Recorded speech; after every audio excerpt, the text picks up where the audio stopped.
This is genius. Wow. That was the reaction of GM Howell, one of Magnus Carlsen's best friends. I don't assume he has many. When he made a stunning sacrifice that I'm going to go over in this game. It is a 3-minute blitz game, probably increment, played in the FIDE World Blitz Chess Championship of 2022. It starts off with Fabi playing as white, e4, e5, knight f3, knight c6, bishop b5, a6, bishop back, and knight out. This is the Roy Lopez, and it is pretty much a Berlin, except we have this pawn forwards now. So we play castles, bishop to e7 by Magnus, rook e1, and defending this pawn now. And we're ready to trade off this knight and take this pawn in the center. So we have pawn forwards defending the knight so you don't win the pawn here. Now we have bishop back and castles by Magnus. Now we have this pawn pinned by Fabi, which is good. He likes that diagonal for the bishop. We have d3, making a nice pawn structure here by Fabiano.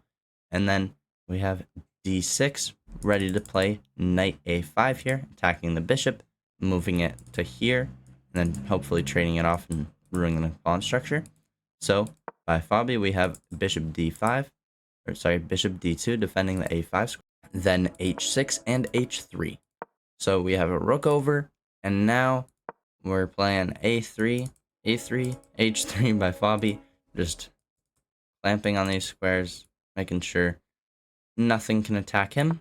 And we have bishop back, defending this pawn now with the rook and the knight, ready to push d5. And if black can actually push d5, the computer says it should be equal. And we have knight c3, attacking that square so it cannot push d5. And then we have rook sliding off the a file, defending this pawn, ready to maybe push it to b4 in the future.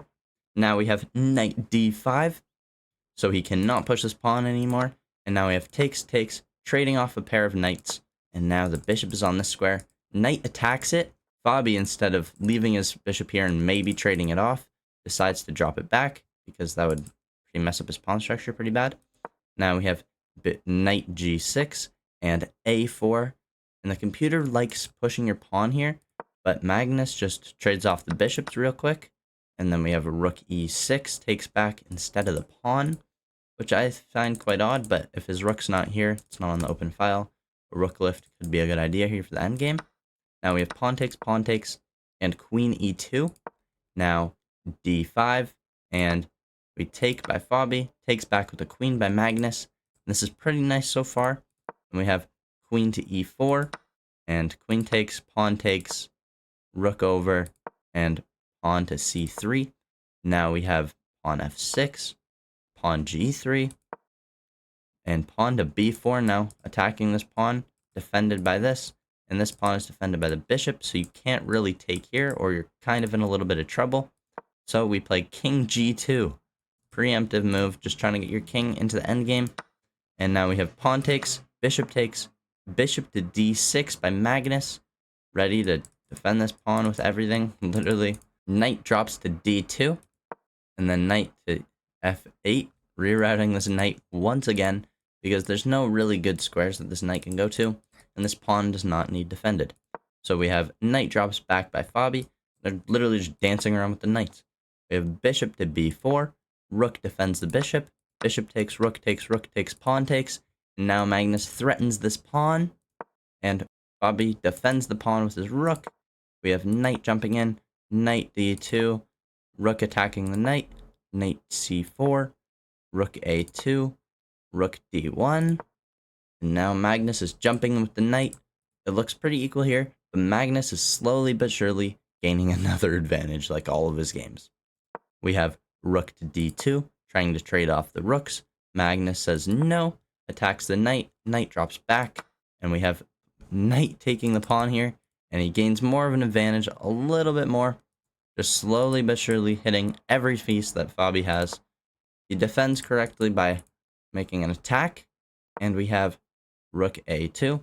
Like they say, the best defense is a great offense.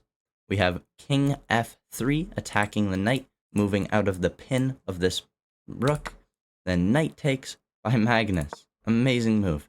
Now knight f5 by Fabi, hitting this pawn, maybe going to take with a rook. We'll see. Knight h3 now, and we have rook to g7, king f8, and now looks like Fabi's doing a little bit better because he takes both these pawns, and the computer says it's pretty much equal too. So, but that's a computer finding an equal line. Magnus and Fabiano are probably going to mess up somewhere. We have pawn forwards, king over, knight drops back, and knight jumps in, ready to play check and check maybe. No, that's a terrible idea. But we have rook c2 by Magnus. He jumps back his knight here, ready to stop that pawn now. And knight back, attacking the rook. Rook attacks the knight. King defends the knight. And we have knight check. King up, attacking the knight. The counter threat, dropping this knight, but you just take back. So, and he takes a check first.